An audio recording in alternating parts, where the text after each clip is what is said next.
नमस्कार, आप देख रहे हैं एपीएन। मैं हूं आपके साथ प्रियंका और आपका स्वागत है हमारे इस खास कार्यक्रम में। और इस खास कार्यक्रम में आज हम बात करेंगे ब्लैक फंगस के काले साए की। जी हां, ब्लैक फंगस जिसका काला साया लगातार गहराता जा रहा है और इसी के चलते ही खतरा भी बढ़ता जा रहा है। देश में कोरोना वायरस का संक्रमण लगातार बढ़ रहा है, लेकिन इसी बीच कोरोना मरीजों और इस महामारी से ठीक हो चुके लोगों में ब्लैक फंगस के खतरे ने चिंता बढ़ा दी है।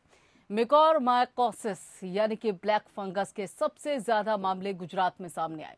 इसके अलावा ये महाराष्ट्र, दिल्ली, मध्य प्रदेश, राजस्थान, कर्नाटक, तेलंगाना, उत्तर प्रदेश, बिहार और हरियाणा में भी इससे जुड़े हुए मामले सामने आ चुके हैं। ये ज्यादातर कोरोना मरीजों में नेगेटिव होने के 14 से 15 दिन के बाद देखा जा रहा है। हालांकि कुछ मरीजों में ये उनके पॉजिटिव होने के दौरान भी देखा जा रहा है। और खास तौर से कोरोना के जिन मरीजों को डायबिटीज, शुगर लेवल बढ़ जाने पर उनमें म्यूकोरमाइकोसिस खतरनाक रूप अख्तियार कर रहा है। कई मामलों में मरीजों की आंखें निकालनी तक पड़ रही हैं, तो किसी का जबड़ा तक निकालना पड़ रहा है। 50% मृत्यु दर के साथ ये बीमारी घातक और बहुत घातक साबित हो रही है। ऐसे में कोरोना संकट के बीच ब्लैक फंगस के खतरे से लोग अब डरे हुए हैं। कोरोना संकट के बीच देश के 10 राज्यों में कोरोना मरीजों के लिए ब्लैक फंगस यानी म्यूकोरमाइकोसिस नाम की जानलेवा बीमारी ने संकट बढ़ा दिया है। ब्लैक फंगस स्वस्थ हो चुके कोविड संक्रमितों की आंखों की रोशनी छीन रहा है। ये इतनी गंभीर बीमारी है कि मरीजों को सीधा आईसीयू में भर्ती करना पड़ रहा है। ब्लैक फंगस के सबसे ज्यादा मामले गुजरात में सामने आए हैं। इसके अलावा ब्लैक फंगस ने महाराष्ट्र, दिल्ली, मध्य प्रदेश, राजस्थान, कर्नाटक, तेलंगाना, यूपी, बिहार और हरियाणा में मुसीबत बढ़ा दी है। गुजरात में इसके सबसे ज्यादा मामले सामने आए हैं। राज्य सरकार ने इसके लिए अस्पतालों में अलग वार्ड बनाने शुरू कर दिए हैं। सरकार ने इसके इलाज में काम आने वाली दवा की 5000 शीशियों की खरीद की है। गुजरात में अब तक ब्लैक फंगस के 100 से अधिक मामले सामने आ चुके हैं, जिसके चलते कई मरीजों की आंखों की रोशनी जा चुकी है। महाराष्ट्र के स्वास्थ्य मंत्री राजेश टोपे ने ये बताया कि राज्य में 2000 से ज्यादा ब्लैक फंगस के मामले सामने आए हैं। राज्य सरकार ने मेडिकल कॉलेजों से जुड़े अस्पतालों को ब्लैक फंगस के उपचार केंद्र के रूप में उपयोग करने का निर्णय लिया है। बुधवार को ठाणे में ब्लैक फंगस के चलते 2 मरीजों की मौत हो गई। पिछले 24 घंटे के दौरान जयपुर में ब्लैक फंगस के 14 मामले सामने आए। इनमें से कई लोगों की आंखों की रोशनी जा चुकी है। ओडिशा में सोमवार को 71 वर्षीय डायबिटीज के मरीज में ब्लैक फंगस का पहला मामला सामने आया। मरीज जाजपुर जिले का रहने वाला है। मध्य प्रदेश में ब्लैक फंगस से 2 लोगों ने अपनी जान गंवा दी है। राज्य में इसके 50 से ज्यादा मामले सामने आए हैं। ब्लैक फंगस से निपटने के लिए मध्य प्रदेश सरकार के डॉक्टर अमेरिकी डॉक्टर्स से परामर्श ले रहे हैं। वहीं तेलंगाना के हैदराबाद में ब्लैक फंगस के 60 के करीब मामले मिले हैं। इनमें से लगभग 50 मामले 1 महीने के अंदर जुबली हिल्स के अपोलो हॉस्पिटल में सामने आए हैं, जबकि अन्य 5 मामले कॉन्टिनेंटल हॉस्पिटल और एस्टर प्राइम हॉस्पिटल में सामने आए। वहीं कर्नाटक के बंगलुरु के ट्रस्ट वेल हॉस्पिटल में पिछले 2 हफ्ते में ब्लैक फंगस के 38 मामले सामने आए। संक्रमितों को विशेष देखभाल के उद्देश्य से अस्पताल में एक विशेष इकाई स्थापित की गई है। ब्लैक फंगस के बारे में विशेषज्ञों का कहना है कि म्यूकोरमाइकोसिस आमतौर पर उन लोगों को तेजी से अपना शिकार बनाता है जिनमें रोग प्रतिरोधक क्षमता बहुत कम होती है। कोरोना के दौरान या फिर ठीक हो चुके मरीजों का इम्यून सिस्टम बहुत कमजोर होता है, इसलिए वो आसानी से इसकी चपेट में आ रहे हैं। खासतौर से कोरोना के जिन मरीजों को डायबिटीज है, शुगर लेवल बढ़ जाने पर उनमें म्यूकोरमाइकोसिस खतरनाक रूप ले सकता है। ये संक्रमण सांस द्वारा नाक के जरिए व्यक्ति के अंदर चला जाता है। जिन लोगों की रोग प्रतिरोधक क्षमता कम होती है, उनको ये जकड़ लेता है। मजबूत इम्यूनिटी वाले लोगों के लिए आमतौर पर ब्लैक फंगस खास खतरा नहीं होता है। Bureau report. जी हां, कोरोना का साया तो यहाँ गहरा ही रहा है, लेकिन उसके साथ साथ जो लोग कोरोना से ठीक हो रहे हैं, कोरोना की जंग जीत कर अपने घर जा रहे हैं, उनके अंदर एक और समस्या विकट रूप अख्तियार करती जा रही है, भयंकर रूप अख्तियार करती जा रही है, और यह है ब्लैक फंगस। और लगातार इसके जो केस हैं वो दिन प्रतिदिन बढ़ रहे हैं। ये खतरा लगातार बढ़ता जा रहा है। क्या है ये ब्लैक फंगस, क्यों पनपता है ये, किस तरह के मरीजों में ज्यादा इसको लेकर खतरा बना हुआ है, और आखिर इस ब्लैक फंगस का इलाज क्या है? इन सभी सवालों का जवाब जानने के लिए हमारे खास मेहमान हमारे साथ जुड़े हुए हैं। आपको बता दें कि यहाँ पे डॉक्टर कर्नल अदिति दोसराज हैं, जो कि Shri Balaji action medical institute में है, और उसके साथ ही डॉक्टर अंशुमान कुमार हैं, जो कि सीनियर डॉक्टर हैं धर्मशिला कैंसर हॉस्पिटल में। सबसे पहले डॉक्टर अदिति, ये जो ब्लैक फंगस का साया है, इसे बेहद काला और घना माना जा रहा है, बेहद खतरनाक माना जा रहा है। मैं आपसे ये जानना चाहती हूँ कि आखिर कितना खतरनाक है ये ब्लैक फंगस लोगों के लिए। ये ब्लैक फंगस या म्यूकरमाइकोसिस जिसको कहते हैं, ये एक rare but life threatening condition है। पहले तो ये काफी कम देखा गया था, बट क्योंकि कोविड के पेशेंट्स में इम्यूनिटी बहुत कम हो जाती है पेशेंट्स की, इसलिए ये कोविड के पेशेंट्स में काफी दिक्कत आ रहा है। सबसे बड़ी बात ये है कि ऑक्सीजन जो पेशेंट्स को दिया जाता है उसमें जो वाटर या डिस्टिल्ड वाटर यूज करते हैं, that is sometimes not sterile. Normal water अगर यूज करते हैं तो फिर प्रॉब्लम आ जाती है, और स्टेरॉइड थेरेपी लेने से भी इम्यूनिटी नीचे हो जाती है। ये स्पोर्स ऑफ म्यूकरमाइकोसिस, ये जो स्पोर्स हैं, they are available in the environment, और ये स्पोर्स इनहेल करता है पेशेंट, और उसके बाद ये माइसीलियन फॉर्म में बॉडी में एसेप्टिक टाइप में फैलाता है, और उसके बाद बिकॉज दिस फंगस इज एंजियोइनवेसिव, सो ये पूरी वेसल को इन्फेक्ट करते हुए धीरे धीरे लोकल बॉडी डिसेमिनेट करता है, जो आजकल हमें देखने को मिल रहा है, डिसेमिनेटेड म्यूकरमाइकोसिस।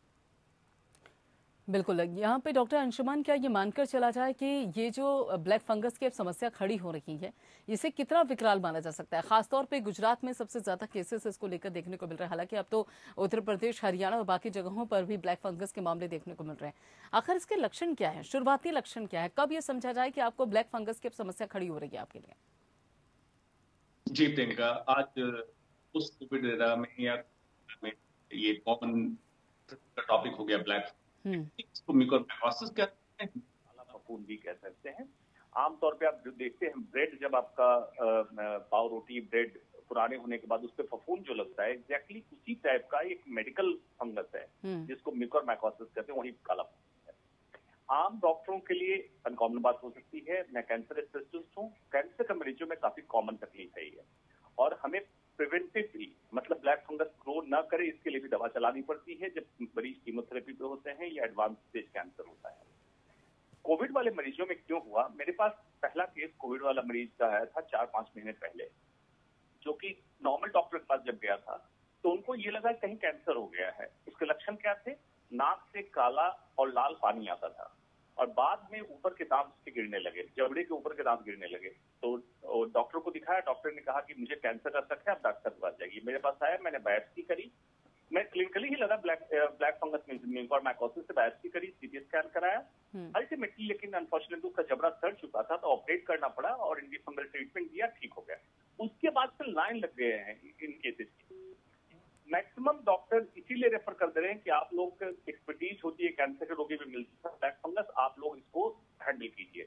इसको 3 स्टेज पे समझने की जरूरत है। मैंने लक्षण बता दिया, 3 जगह इन्फेक्ट करता है, नाक या नाक के बगल में जो साइनस है जिसमें साइनोसाइटिस होता है, आंख को इन्वॉल्व कर सकता है, और साथ में नाक के रास्ते ये ब्रेन में पहुंच सकता है, और एक इन्फेक्ट कर सकता है ये फेफड़े को।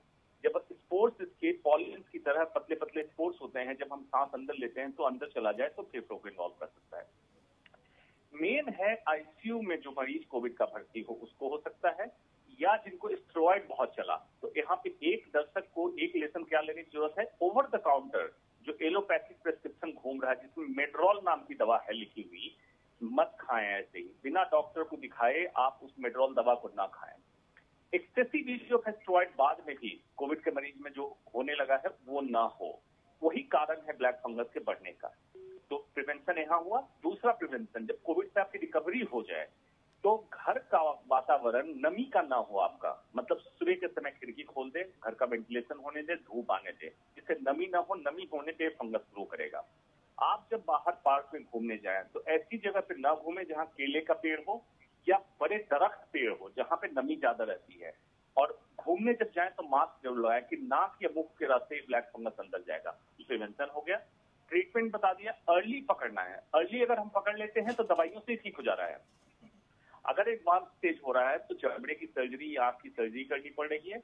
अनफॉर्चुनेटली उससे भी एडवांस स्टेज होता है जिसको एक तरह से आप कह सकते हैं सेप्टिक, कॉमन भाषा में समझाने के लिए बोल रहा हूँ, फंगस पूरे बॉडी में स्प्रेड कर जाए तो अनफॉर्चुनेटली देहांत, मौत हो जाती है मरीज की, जो हमें रोकना है।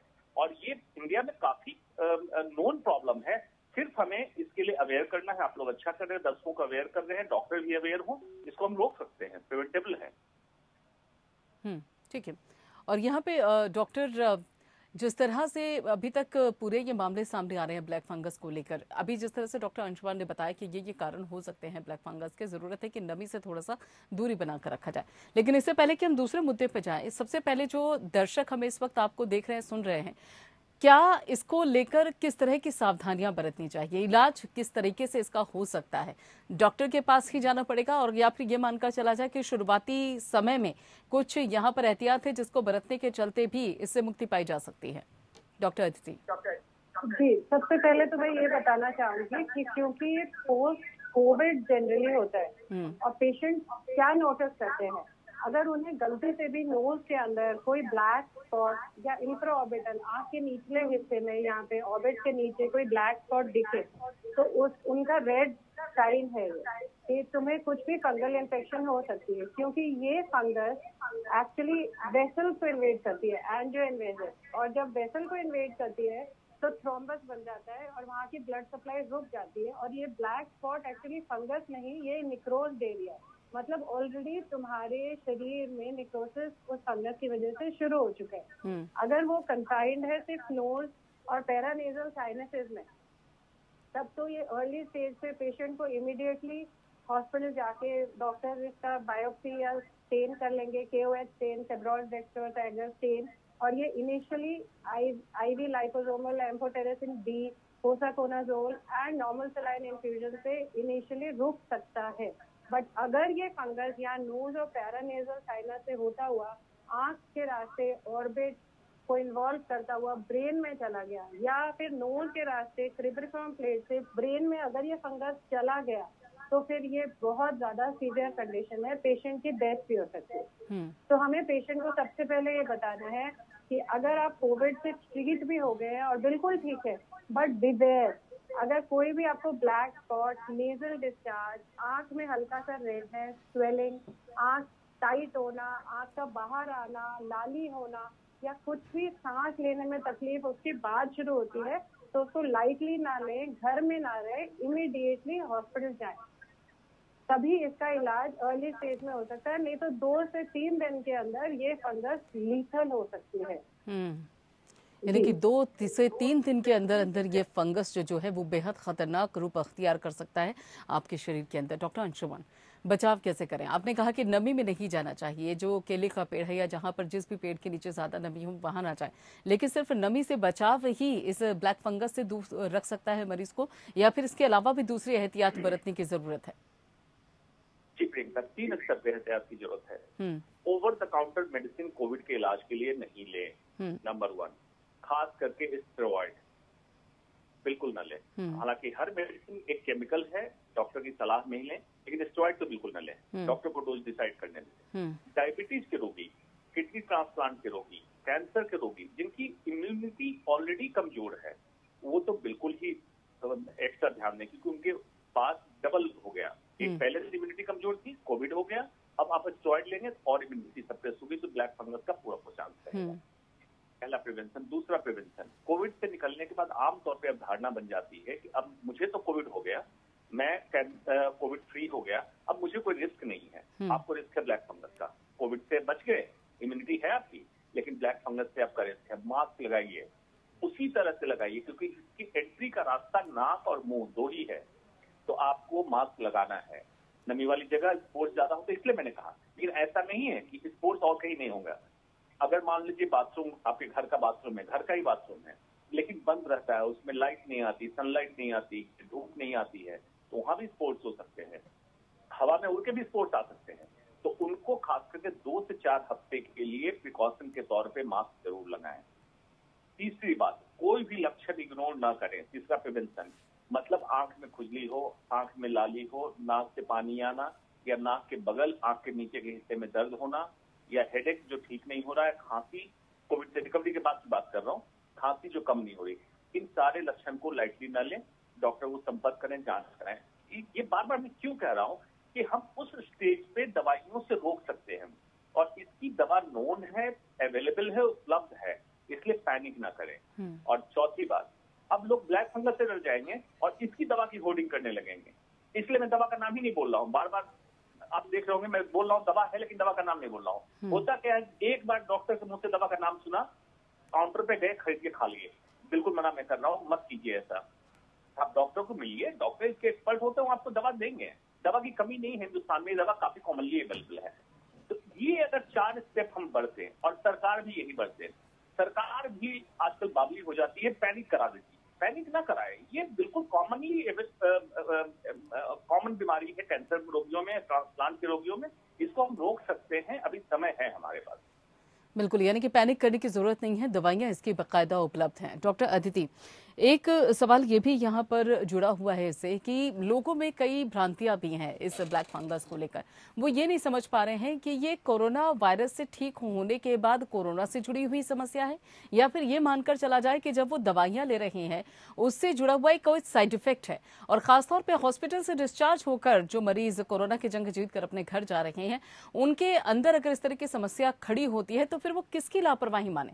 क्या ये डॉक्टर्स की लापरवाही हम नहीं कह सकते हैं कि जब पता है कि पेशेंट के साथ क्या समस्या है, डायबिटीज की समस्या है, या फिर उसके अंदर पहले से ही किसी तरीके से वो ऑपरेटेड है, तो फिर इस तरह की दवाइयों का संतुलन बना के रखा जाए? क्या हम इस ट्रीटमेंट में या ब्लैक फंगस के पीछे जो मरीज हॉस्पिटल से डिस्चार्ज होकर घर जा रहे हैं, क्या इसके पीछे हम क्या डॉक्टर्स की कुछ हद तक लापरवाही मान सकते हैं? जी, ये बड़ा इम्पोर्टेंट क्वेश्चन है, बट इसमें सबसे पहला आंसर है नो। डॉक्टर्स ने तो अगर स्टेरॉइड दिया पेशेंट को, अगर डॉक्टर्स ने ऑक्सीजन थेरेपी दी, वो इसलिए कि पेशेंट में ऑक्सीजन का लेवल कम हो रहा है। वो अगर वहाँ हॉस्पिटल में नहीं दिया जाएगा तो patient already we lose the patient. दूसरी चीज, अगर उसका इन्फ्लेमेशन कोविड वायरस से इतना ज्यादा हो चुका है कि वो लंग्स को पूरा इन्वॉल्व कर लिया, जैसे हम सबको पता है कि ये पूरा लंग्स को इन्वेड कर जाता है कोविड वायरस। अगर हम उस स्टेज पे doctors anti inflammatory, best anti inflammatory steroid, वो जब बहुत जरूरत होती है डॉक्टर्स तभी देते हैं। और अगर वो स्टेरॉइड नहीं देंगे तो हम पेशेंट को तो वहीं लूज कर देंगे। बट हाँ, जब ये हम स्टेरॉइड देते हैं या जब हम ये ऑक्सीजन देते हैं तो हम पेशेंट की ऑब्वियसली थोड़ी सी हम उसकी इम्यूनिटी कम होती है। दूसरा, हॉस्पिटल एक्वायर्ड इन्फेक्शन भी हो सकती है, जिन्हें हाइड्रोजेनिक इन्फेक्शन कहते हैं, but this is very minimal. What is important is कि पेशेंट को जो हमने दवाइयां दी कोविड इन्फेक्शन से बचाने के लिए, उससे उसकी इम्यूनिटी थोड़ी सी कम हो गई। और अगर वो पहले से डायबिटिक है, अगर वो पहले से ही उसका अनकंट्रोल्ड ब्लड शुगर लेवल है, अगर वो ट्रांसप्लांट का पेशेंट है, अगर वो किसी आयरन थेरेपी पे है, because this fungus binds to iron in the body, तो अगर फेरेटिन लेवल उसके हाई है, अगर वो कोई ट्रांसप्लांट का है, कोई इम्यूनोसप्रेशन ड्रग्स पे वो पेशेंट है जिसकी वजह से उसको कोविड हुआ और उस कोविड पेशेंट में ये सब बीमारियां ऑलरेडी एग्जिस्टिंग है, तो फिर fungus infect people who are already weak, मतलब उनकी इम्यूनिटी पहले से इतनी कम है कि वो फंगस उनके शरीर में घर कर सकता है। जैसे कि डॉक्टर अंशुमन ने कहा, ये फंगस, ये spores are all around in the atmosphere. ये स्पोर्स तो हमारे नाक के रास्ते शरीर में जाते हैं, बट जब हम सबकी इम्यूनिटी बहुत अच्छी होती है तो हम इसको फाइट कर लेते हैं और वी डोंट गेट इन्फेक्टेड। और अगर हम मास्क और ये सब पोस्ट कोविड ट्रीट होने के बाद भी लगाते रहेंगे तो हम फिर से ये स्पोर्स इनहेल नहीं करेंगे। जब हम इनहेल ही नहीं करेंगे तो जो हमारी इम्यूनिटी जब तक स्ट्रांग होती है, by taking a good diet, by taking proper precaution, तो फिर हम ये इस फंगल इन्फेक्शन से इफेक्ट नहीं होंगे। तो ये धारणा तो बिल्कुल गलत है कि डॉक्टर या हॉस्पिटल की वजह से हो रहा है। हाँ, पेशेंट की इम्यूनिटी ड्रग्स से, किसी भी ड्रग से हमेशा कम होती है, इसलिए उसको थोड़ा ज्यादा सावधान रहना है। बिल्कुल, यानी कि अगर देखा जाए तो सावधानी बरतने की जरूरत है, एहतियात बरतने की जरूरत है। डॉक्टर अंशुमान, क्या एक व्हाट्सएप यूनिवर्सिटी जहां पे बाकायदा इस वक्त देखा जाए तो हर कोई ही अपने आप को डॉक्टर साबित करने की कोशिश कर रहा है और एक तरह से व्हाट्सएप यूनिवर्सिटी के जरिए चाहे वो कोरोना से संबंधित दवाइयां हों उनको एक तरह से फैलाया जा रहा है, लोग ले भी रहे हैं, क्योंकि इस समय में अगर देखा जाए तो लोगों को जो संपर्क करने के साधन होते हैं डॉक्टर्स के साथ वो फिलहाल नहीं उपलब्ध हो पा रहे हैं, कई जगह पर यह समस्या बनी हुई है। तो ऐसे में जो उनके पास जानकारी आती है उसी के हिसाब से वो दवाइयां लेनी शुरू कर देते हैं। तो मेरा सवाल ये है डॉक्टर अंशुमान, दो यहाँ पर बनते हैं। पहला तो ये कहा जा रहा है कि देखिए ऑक्सीजन जो यहाँ पर हॉस्पिटल्स में पेशेंट्स को दिया जा रहा है कोरोना मरीजों को, उसकी क्वालिटी को लेकर भी सवाल उठ रहे हैं कि कहीं ऐसा तो नहीं कि ब्लैक फंगस का रीजन ये भी हो कि जो ऑक्सीजन दिया जा रहा है पेशेंट्स को उसकी क्वालिटी में कुछ प्रॉब्लम हो। दूसरी, क्या जो यहाँ पे डॉक्टर की सलाह के बिना जो व्हाट्सएप यूनिवर्सिटी के जरिए जो कोरोना से संक्रमित मरीज दवाइयां ले रहे हैं, क्या उसकी वजह से भी ये परेशानी पनप रही है ब्लैक फंगस? जी प्रियंका, इसको बिल्कुल वैज्ञानिक सोच से मैं समझा देता हूँ। बहुत साधारण बात है, कोई ऐसी कॉम्प्लिकेटेड चीज नहीं है। पहले तो जो आपने पूछा उसका जवाब देता हूँ। डॉक्टर की लापरवाही से नहीं होगा ये। उसका कारण ये है कि डॉक्टर तो पहले भी इलाज कर रहा था। अपॉर्चुनिस्टिक इन्फेक्शन इसको बोलते हैं। आज भारतीयों ने सीखा आपदा में अवसर। फंगस को पहले से पता है आपदा में अवसर। आपदा क्या है कि इम्यूनिटी आपकी कम हो गई, इसको फंगस को अवसर मिल गया। इसका मतलब क्या हुआ? आप, मैं, कॉमन लोग हर दिन ब्लैक फंगस के स्पोर्स को इनहेल करते हैं, मतलब अंदर ले रहे हैं, लेकिन हमारा कोई कुछ ही बिगाड़ने वाला नहीं है क्योंकि हमारी इम्यूनिटी इसको बलगम के रास्ते फेंक देता है बाहर। मतलब ब्लैक फंगस को ग्रो करने का मौका नहीं दिया हमने। जिनकी इम्यूनिटी कम हो गई, कोविड हुआ, और कोविड में भी देखो आप सीरियस कौन होते हैं, आईसीयू में कौन जाते हैं, स्टेरॉइड इनको चलाना पड़ता है, जिनको पहले से ही इम्यूनिटी गड़बड़ रही। आपने सुना होगा कि यंग एडल्ट रहते हैं इम्यूनिटी, वो लड़के निकल जाते हैं, ये सिम्प्टोमेटिक रहते हैं। तो ऑलरेडी इम्यूनिटी आपकी कमजोर रही, ऊपर से स्टेरॉइड देना पड़ा क्योंकि उसमें साइटोकाइन स्टॉर्म सिंड्रोम चल रहा होता है। इन्फ्लेमेशन को नहीं रोकेंगे, मरीज की मौत हो जाएगी। तो स्टेरॉइड दिया, उसमें ही अपॉर्चुनिटी मिल जाती है फंगस को। आप कोविड से निकले, आपकी इम्यूनिटी गड़बड़ थी, फंगस अटैक कर गया। तो उसी समय हमें एहतियात की जरूरत है। जो आपने ऑक्सीजन का सवाल पूछा, देखो मेडिकल लिक्विड ऑक्सीजन के एक पैरामीटर्स हैं, उस पैरामीटर से तहत ही मेडिकल लिक्विड ऑक्सीजन सप्लाई होती है। अगर उसमें भी कोई आपदा में अवसर कर रहा है, कोई अगर बिचौलिया बदमाशी कर रहा है, तो उसको जरूर पकड़ना चाहिए अगर उसमें कोई गंदगी है तो। अदरवाइज मेडिकल लिक्विड ऑक्सीजन, जैसे मैं तो सर्जन हूँ, हम लोग की लाइफ है, और ऑपरेशन थिएटर का ऑक्सीजन के बिना काम नहीं चलता। जितना स्ट्रिंजेंट पैरामीटर्स है जिसपे हम चेक करते हैं ऑक्सीजन को, उसमें चांस नहीं है ब्लैक फंगस। दूसरा, मास्क जो इस्तेमाल किया जाता है मरीजों को ऑक्सीजन देने के लिए, आइडियली टेक्निकली हम लोग हर मरीज में नया मास्क इस्तेमाल करते हैं, और यही चाहिए भी। तो मरीज अपने लेवल पे ये जागरूक हो जाए कि भाई मास्क जो आप डॉक्टर दे रहे हो या नर्स को बोले तो नया दे रहे हो, नहीं दे रहे हो चेक कर ले, इतना कर सकते हैं। लेकिन मेन प्रॉब्लम हो रही है जब अस्पताल से डिस्चार्ज होता है मरीज, उसके लगभग हफ्ते 2 हफ्ते बाद ये ब्लैक फंगस ग्रो करना चालू होता है, और समस्या वहां होती है। इसलिए वातावरण में आपको सतर्क रहना है। ये ब्लैक फंगस का स्पोर वातावरण में है, अस्पताल में बहुत कम है। अस्पताल का इतना स्ट्रिंजेंट माहौल, इतना एंटीसेप्टिक माहौल रखा जाता है कि वहां तो नॉवल बैक्टीरिया ग्रो कर जाए बहुत बड़ी बात है, फंगस तो कहां से ग्रो करेगा। यानी कि जब आप डिस्चार्ज होकर घर पहुंच रहे हैं, ठीक होकर घर पहुंच रहे हैं, तो उसके बाद एहतियात करने की बहुत ज्यादा जरूरत है। डॉक्टर अदिति, एक और भ्रांति यहाँ पर इस वक्त देखने को मिल रही है। कई लोगों को लगता है, जैसे कि भी डॉक्टर अंशुमान ने कहा, कि जो एटमॉस्फेयर है, एटमॉस्फेयर में जो नमी है, उससे आपको बचने की जरूरत है। कहीं ना कहीं वहीं से एक परेशानी शुरू होती है। लेकिन कई लोग ये मानकर चल रहे हैं कि ये भी एक तरह का इन्फेक्शन है जो एक इंसान से दूसरे इंसान में पहुंच जा रहा है। तो इस भ्रांति को लेकर आप क्या कहेंगे?